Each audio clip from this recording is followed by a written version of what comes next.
ఇక వార్త వివరాల్లోకి వెళ్తే విజయనగరం జిల్లా బొబ్బిలిలో రెవెన్యూ వ్యవస్థ లంచాలకు కేంద్ర బిందువుగా మారింది. పనులు చేయాలంటే ఎంఆర్ఓ స్థాయి అధికారులకు ముడుపులు చెల్లించాల్సిందే. అర్జీదారులు ఎంఆర్ఓ ఆఫీస్ చుట్టూ కాళ్లు అరిగినట్లు తిప్పించబడుతున్నారు. సహనం నశించి బాధితులు ఇబ్బందులు ఎదుర్కొంటున్నారు. రెవెన్యూ అధికారులు ప్రజలపై అన్యాయంగా వ్యవహరిస్తున్నారు.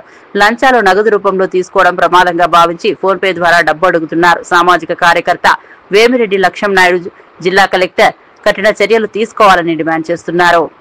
సంక్షేమ సంఘ అధ్యక్షుడు ఇవాళ రాష్ట్రంలో ఒక యూరియా బస్తా కోసం రైతులు నానా ఇబ్బందులు పడుతున్నారు.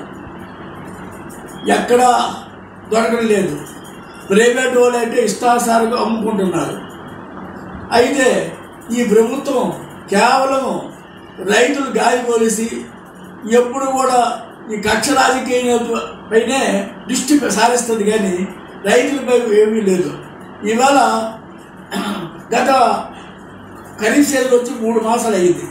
ఇప్పటికి కూడా ఏ రైతుకు ఫుల్ఫుల్గా ఎరువులు అమ్మట్లేదు.